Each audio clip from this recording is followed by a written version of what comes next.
ஆண்டவரே, ஒரு வார்த்தை சொல்லும், என் வாழ்வு நலமடையும்.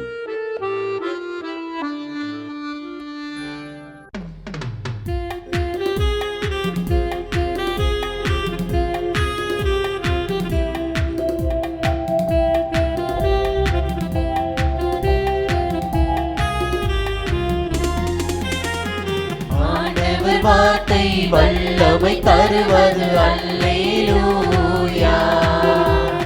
ஆண்டவர் வார்த்தை வாழ்வு தருவது அல்லேலூயா. ஆண்டவர் வார்த்தை வல்லமை தருவது அல்லேலூயா.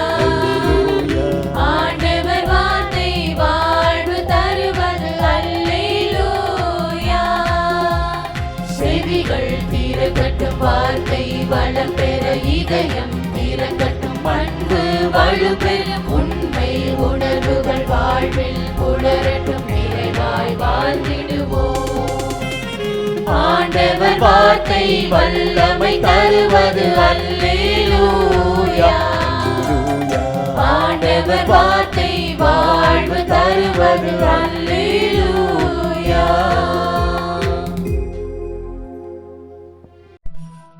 திருப்பாடல் 67. கடவுளே, எம்மீது இறங்கி எமக்கு ஆசி வழங்குவீராக. உம் திருமுக ஒளியை எம்மீது வீசுவீராக. அப்பொழுது உலகம் உமது வழியை அறிந்து கொள்ளும். பிற இனத்தார் அனைவரும் நீர் அருளும் மீட்பை உணர்ந்து கொள்வர்.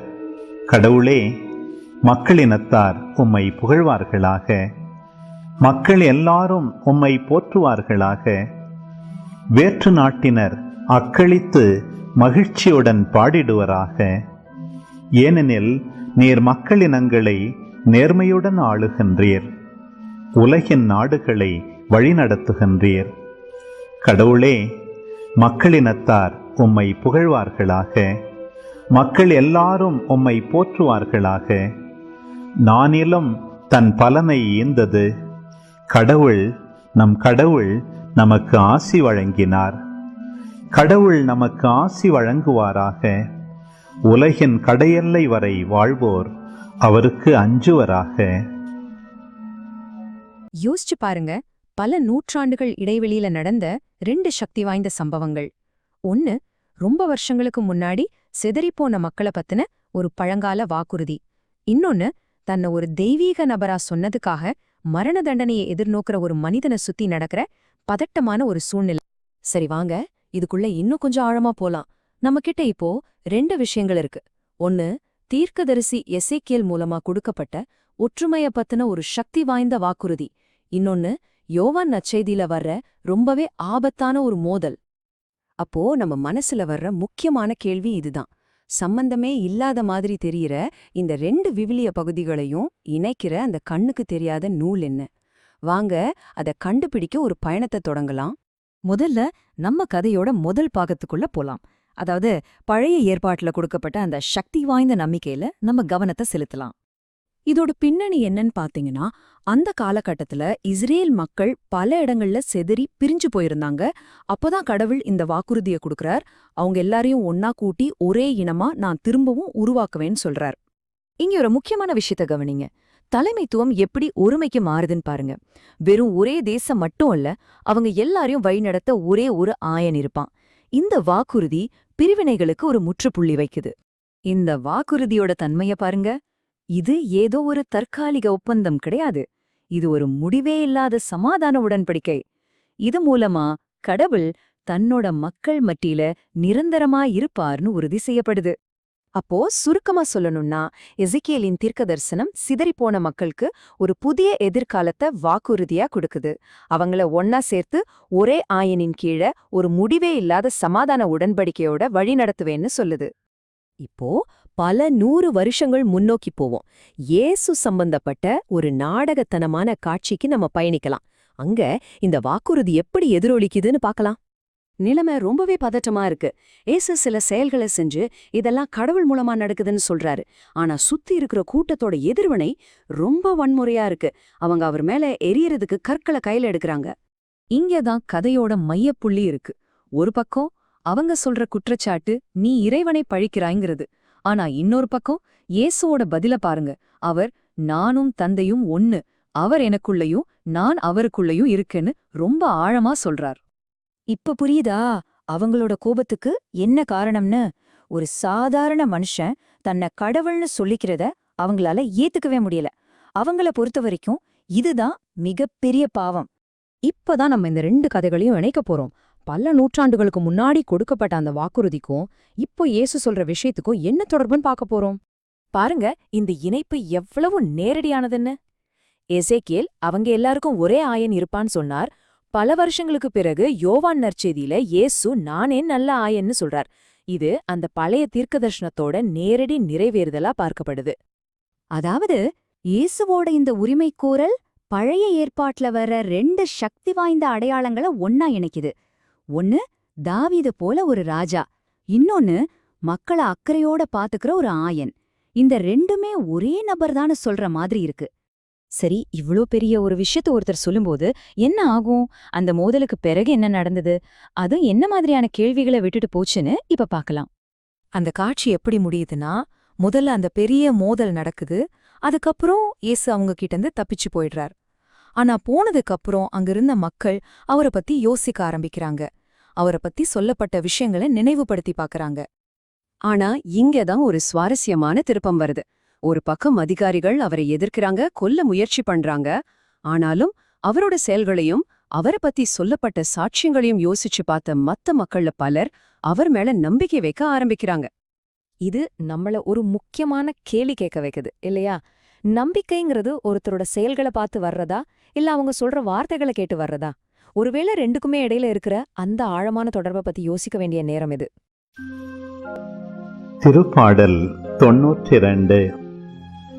ஆண்டவருக்கு நன்றி உரைப்பது நன்று. உன்னதரே, உமது பெயரை புகழ்ந்து பாடுவது நன்று.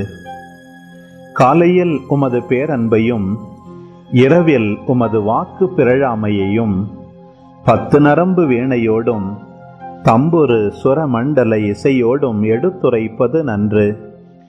ஏனெனில் ஆண்டவரே, உம் வியத்தகு செயல்களால் என்னை மகிழ்வித்தீர். உம் வலிமைமிகு செயல்களை குறித்து நான் மகிழ்ந்து பாடுவேன். ஆண்டவரே, உம் செயல்கள் எத்துணை மேன்மையானவை, உம் எண்ணங்கள் எத்துணை ஆழமானவை. அறிவிலிகள் அறியாததும் மூடர் உணராததும் இதுவே. பொல்லார் புல்லை போன்று செழித்து வளரலாம், தீமை செய்வோர் அனைவரும் பூத்து கொலுங்கலாம். ஆனால் அவர்கள் என்றும் அழிவுக்கு உரியவரே. நீரோ ஆண்டவரே என்றுமே உயர்ந்தவர். ஏனெனில் ஆண்டவரே, உம் எதிரிகள், ஆம் உம் எதிரிகள் அழிவது திண்ணும். தீமை செய்வோர் அனைவரும் சிதறுண்டு போவர். காட்டெருமைக்கு நிகரான வலிமையை எனக்கு அளித்தீர். புது எண்ணெயை என்மேல் பொழிந்தீர். என் எதிரிகளின் வீழ்ச்சியை நான் கண்ணார கண்டேன். எனக்கு எதிரான பொல்லார்க்கு நேரிட்டதை நான் காதார கேட்டேன். நேர்மையாளர் பேரீச்சை மரமென செழித்தோங்குவர். லெபனோனின் கேதுரு மரமென தழைத்து வளர்வர்.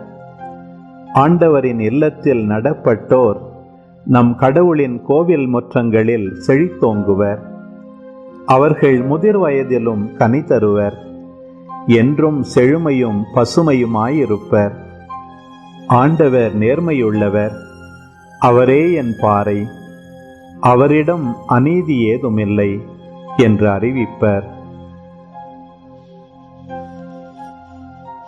ஒரு ரொம்பவே பழமையான இறைவாக்கு, ஒரு பெரிய அரசியல் சதி, அப்புறம் யாருமே எதிர்பார்க்காத ஒரு முடிவு.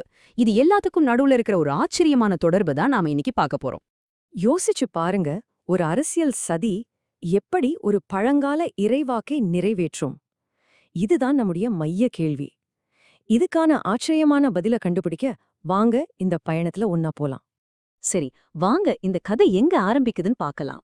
பல நூற்றாண்டுகளுக்கு முன்னாடி இஸ்ரேல் மக்கள் பாபிலோனிய படையெடுப்பால சிதறடிக்கப்பட்டு அவங்க சொந்த நாட்டை விட்டுட்டு வேற வேற தேசங்கள்ல வாழ்ந்துட்டு இருந்தாங்க. அந்த மாதிரி ஒரு கஷ்டமான நேரத்துல இறைவாக்கினர் எசேக்கியேல் மூலமா அவங்களுக்கு ஒரு வாக்குறுதி கொடுக்கப்பட்டது. அந்த வாக்குறுதி என்ன தெரியுமா? சிதறிப்போன என் மக்களை நான் திரும்பவும் ஒன்னு சேர்ப்பேன் அப்படிங்கிறது தான். இதுதான் அப்போ இருந்த முக்கியமான பிரச்சனை. சிதறிப்போன மக்கள். அதுக்கு கொடுக்கப்பட்ட ஒரே தீர்வு ஒற்றுமை. இந்த வாக்குறுதி எவ்வளவு ஆழமானதுன்னு பாருங்களேன். இது சும்மா மக்களை ஒன்னு சேர்க்கறது மட்டும் இல்ல. அதன்படி அவங்களுக்கு ஒன்னு ஒரே தேசம், ஒரே அரசர், அதாவது மேய்ப்பர் கிடைப்பாரு. அவங்க பாவங்களிலிருந்து தூய்மையாக்கப்படுவாங்க. அமைதிக்கான ஒரு நிரந்தர உடன்படிக்கை கிடைக்கும். அது மட்டும் இல்லாம கடவுளோட பிரசன்னம் எப்பவும் அவங்க கூடவே இருக்கும். இது ஒரு முழுமையான மாற்றம் இல்லையா? பல நூற்றாண்டுகள் கழிச்சு ஒருத்தர் வர்றாரு. அவர் பேசுறதும் செய்யறதும் அப்படியே அந்த இறைவாக்குல சொன்ன மாதிரியே இருக்கு.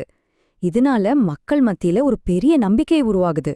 ஆனா அதே சமயம் அதிகாரத்துல இருந்தவங்களுக்கு ஒரு பெரிய தலைவலியும் உருவாகுது. அப்போ ஒரு கேள்வி வருது இல்ல, யாரு அந்த ஒரே மேய்ப்பன்?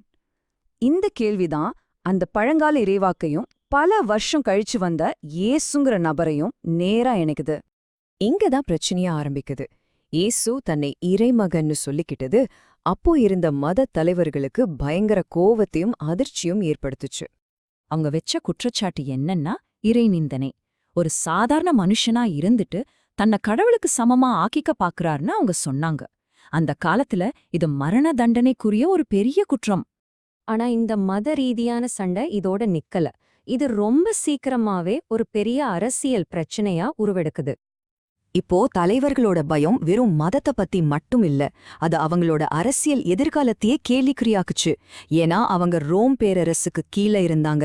இயேசுவுக்கு மக்கள் மத்தியில செல்வாக்கு அதிகமாகிறத பார்த்து இது ஏதாச்சும் அரசியல் கிளர்ச்சியா மாறி ரோமானியர்கள் வந்து நம்ம நாட்டையும் அதிகாரத்தையும் அழிச்சிடுவாங்களோன்னு பயப்பட ஆரம்பிச்சாங்க.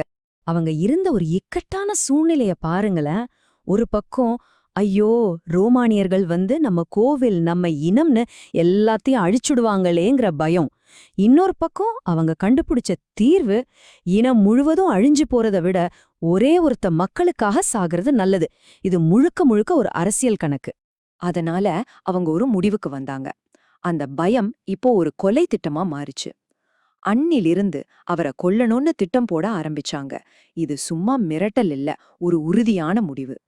இப்போதான் கதையில ஒரு சூப்பரான ட்விஸ்ட் வருது. தலைமை குருவான கயாபா உள்ள வர்றார். அவர தன்னோட அரசியல் லாபத்துக்காக பேச போற வார்த்தைகள் அவருக்கும் தெரியாமலே ஒரு ஆழமான தெய்வீக அர்த்தத்தை கொடுக்க போகுது. அவர் என்ன சொன்னார் தெரியுமா? உங்களுக்கு ஒண்ணுமே தெரியல. நம்ம இனம் மொத்தமா அழிஞ்சு போறதுக்கு பதிலா ஒரே ஒரு ஆள் மக்களுக்காக சாகிறது தான் நல்லது. இது கூடவா உங்களுக்கு புரியல? இது ரொமானியர்கள் கிட்ட இருந்து நாட்டை காப்பாத்த அவர் போட்ட ஒரு அரசியல் கணக்கு. இதத்தான் நாம அறியா இறைவாக்குன்னு சொல்றோம். அதாவது ஒருத்தர் ஒரு அரசியல் நோக்கத்தோட ஒரு விஷயத்த சொல்ல அது அவருக்கும் தெரியாமலேயே ஒரு பெரிய தெய்வீக உண்மையா மாறிடுறது. நற்செய்தி புத்தகத்தை எழுதினவர் கையாபாவோட வார்த்தைகளை ஒரு அரசியல் திட்டமா மட்டும் பார்க்கல, அதையும் தாண்டி ஒரு தெய்வீக இறைவாக்கா பார்க்கறார்.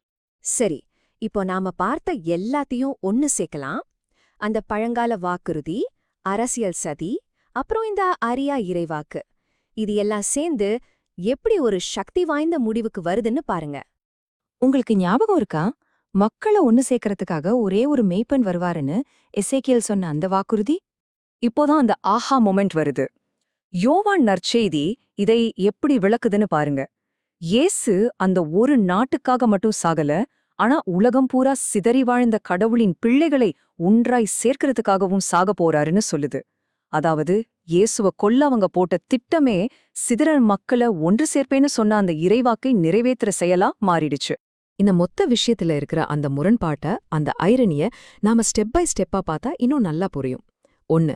சிதறிப்போன மக்களை ஒரு மேய்ப்பன் ஒன்னு சேர்ப்பார்னு ஒரு பழங்கால வாக்குறுதி இருக்கு. 2.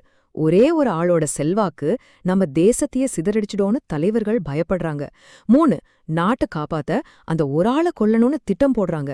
ஆனா 4வதா வர்றதுதான் உச்சக்கட்ட முரண். அவங்க செஞ்ச அந்த கொலை செயல்தான் சிதறிப்போன மக்கள் எல்லாரையும் ஒன்னா சேர்க்குதுன்னு யோவான் விளக்குறார்.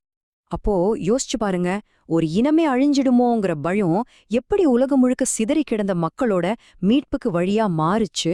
மனுஷங்க போடுற திட்டங்கள் எவ்வளவு முரணான, எதிர்பாராத விளைவுகளை கொண்டு வர முடியுங்கிறதுக்கு இது ஒரு சக்தி வாய்ந்த உதாரணம். சில சமயம் ரொம்ப தவறான காரணங்கள்ல இருந்து கூட மிகப்பெரிய நல்ல விஷயங்கள் நடக்கலாம். இத பத்தி நீங்க என்ன நினைக்கிறீங்க?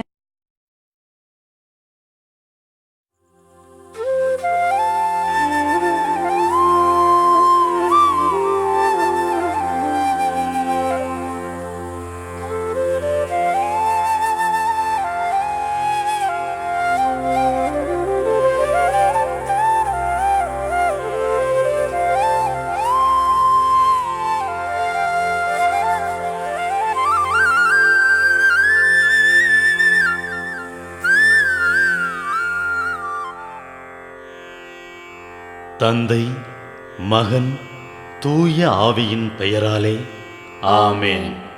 வானகத் தந்தையே இறைவா, உம்மை போற்றுகிறோம்.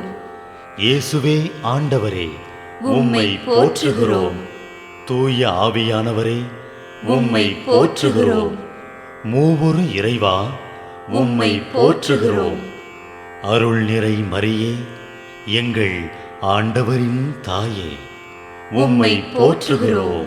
எங்கள் வானக தந்தையே இறைவா, கடந்த இரவு முழுவதும் எங்களை காத்து கண்ணயரச் செய்த உமது அருள் அன்புக்காக நன்றி கூறுகிறோம். நீர் தந்த இந்த புதிய நாளுக்காக நன்றியோடு உம்மை போற்றுகிறோம். எங்கள் வாழ்வில் ஒரு நாளை கூட்டித் தந்தமைக்காக உமக்கு நன்றி கூறுகிறோம். எங்கள் இயேசுவே ஆண்டவரே, காலைதோறும் உமது அருளன்பால் இரக்கத்தால் எங்களை நிரப்புவதற்காக நன்றி கூறுகின்றோம். இந்த நாளில் நீர் எங்கள் மீட்பராகவும் ஆண்டவராகவும் நல்ல ஆயனாகவும் இருந்தருளுமாறு உம்மை வேண்டுகிறோம். இயேசுவே, இன்று எங்களோடு தங்கும். எங்களை எமது விருப்பப்படியன்று உமது திருவுளப்படியே வழிநடத்தும். எங்கள் தொழிலை, முயற்சிகளை, உழைப்பை, படிப்பை, வேலைகளை ஆசீர்வதியும்.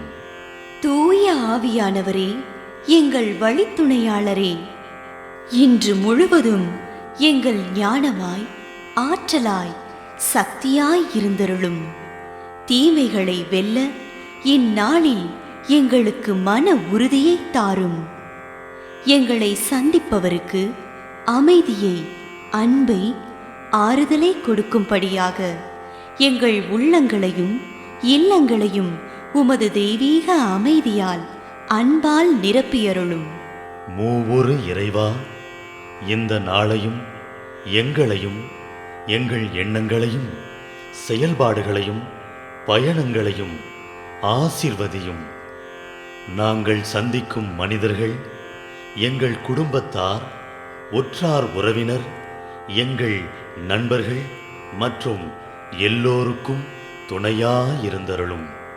மேலும் உடல் நலம் குன்றியோர், துயருறுவோர், கைவிடப்பட்டோர், தனிமையில் வாடுவோர், எளியோர், படிக்கும் மாணாக்கர்கள், ஆசிரிய பெருமக்கள், அரசு அலுவலர்கள், நாட்டுத் தலைவர்கள், விவசாயிகள், கடலில் பணிபுரிவோர், பிற தொழில் செய்வோர், துறவிகள், பங்கு தந்தையர், எங்கள் மறைமாவட்ட ஆயர், ஏனைய ஆயர்கள், திருத்தந்தை ஆகிய அனைவரையும் இக்காலை பொழுதில் உம் திருப்பாதம் ஒப்படைக்கின்றோம்.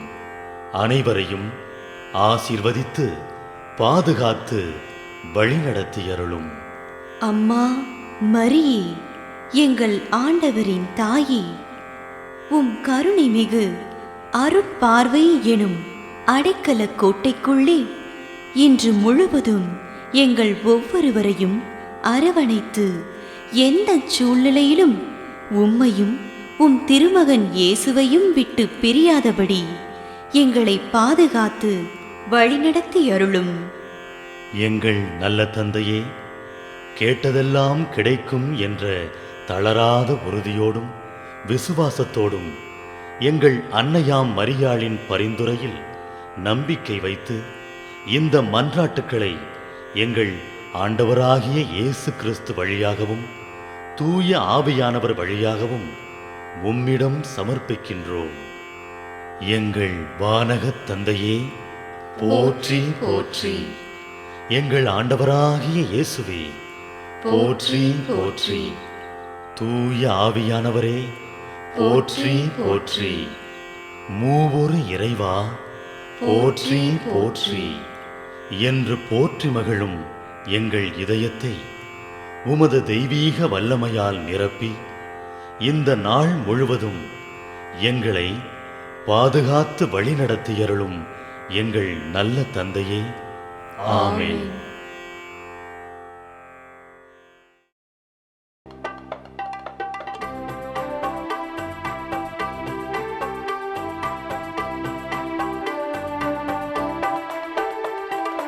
விண்ணுலகில் இருக்கின்ற எங்கள் தந்தையே, உமது பெயர் தூயதென போற்ற பெருக,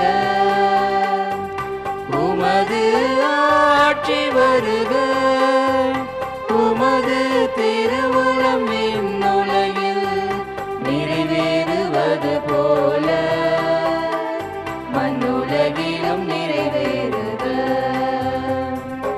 எங்கள் அன்றாட உணவை இன்று எங்களுக்கு தாரும், எங்களுக்கு எதிராக குற்றம் செய்வோரை நாங்கள் மன்னிப்பது போல எங்கள் குற்றங்களை மன்னியும், எங்களை சோதனைக்கு உட்படுத்தாதேயும், தீமையிலிருந்து எங்களை விடுவித்தருளும், எங்களை விடுவித்தருளும். அருள் நிறைந்த மரியே வாழ்க, ஆண்டவரும் உடனே பெண்களுள் பேறு பெற்றாய் நீயே. உன்னுடைய திருவயிற்றின் கனியுமான இயேசுவும் ஆசி அருள பெற்றவர்.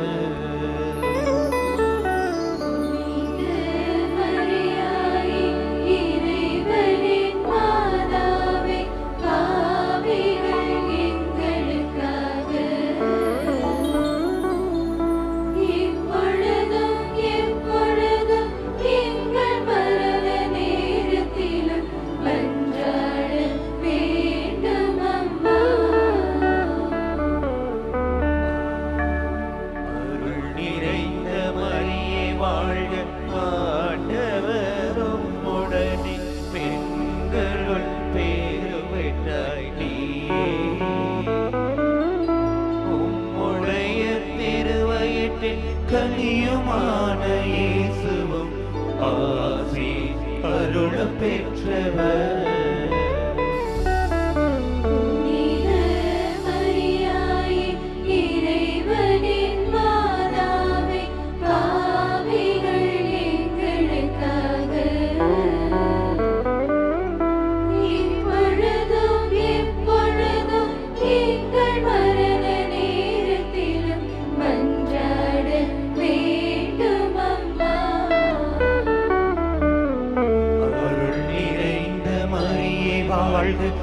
ஆண்டவரும் உடனே பெண்களுள் பேறு பெற்றாய் நீயே. உடைய திருவயிற்றின் கனியுமான